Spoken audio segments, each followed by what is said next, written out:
I'm Jason Nadeau, and I'm the Chief Digital Officer here at Fidelity National Financial. And in my role, I have the responsibility of overseeing a number of initiatives, most of which are client focused and are really about providing a great experience for the customer, which you all have helped us with. And as part of that responsibility, I've overseen a project we call our inHere initiative. That's how we came together and got this partnership as a result of that project. I'm Stacy Griffin, the Director of Operations at InspiringApps. I've been there for 13 years and had the pleasure to work on inHere since the inception.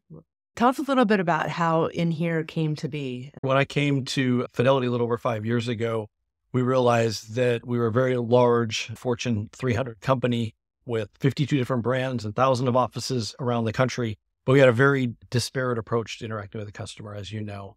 And we felt that what we needed was a single digital platform that we could use across all of our operations, that we could use across all of our brands. And we had this unique challenge of having everybody sort of wanting to have their own thing, right? And wanting to do things their own way. And so we had this unique challenge of creating a universal platform that would work for everybody and meet everybody's needs around the country in all these areas. And then more importantly, fraud was really, really on the rise. So it was really important to figure out how to solve for a really secure environment for our consumers. Because you did have so many different brands you were trying to serve, how did you find that initial feature list?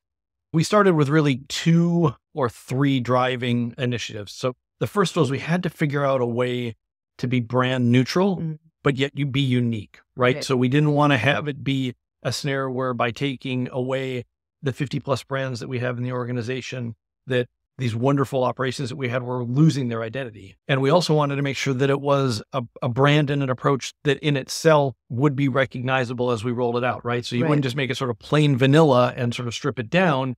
So we had this balance of how do we let them keep their identity? How do we create a new identity? And how do we balance all that? And so I think that was our first and foremost kind of overarching requirement. And then the second one, as you recall, is we were really getting hit in the industry with fraud.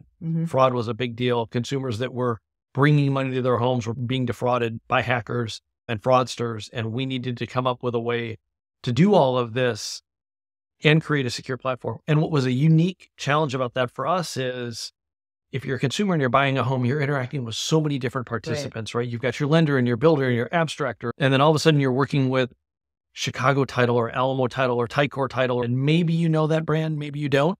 But then we need to take you online. It needs to be a digital experience. It needs to be secure. But yet we can't have it be tied to the brand you're working with because we need to have it in individual brands. But we had to figure out how do you build online trust when you don't have brand trust. Did you have trouble selling it to the brands? This is where you all came in and really helped us out a lot. Prior to our partnership, even as a 30-year-old company with thousands of people in our IT departments, we'd always really done all of our own design and all of our own planning around how we were going to bring products out to market. And as a result, we had very fragmented approaches and we had very fragmented brands like we talked about. And so what we did differently this time, and you all helped us very much with this, is we created this new brand vision, the inHere vision. And we created really high fidelity design mockups. And we created really high fidelity flows and presentations and even a brand video and these types of things. When we took it to our operations and said, we're not going to give you your brand, but we're going to give you this. You guys did such great work. A lot of our operations who were not used to working with really professional design firms, when they saw what the product was going to look like, I mean, their jaws dropped. They were this is so much better than anything we ever had, that they were willing to let go of that brand identity to have this new product. And that was the first time that we really stepped into the design first approach.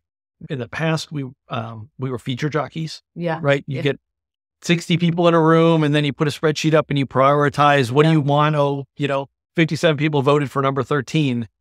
Now we don't do that. We bring them ideas. We bring them problems and solutions and then a vision. We give them a visual solution to their problem. And now they think that way, right? They don't think features anymore. They think issue and a solution. And so it's really changed the way, honestly, we develop our software.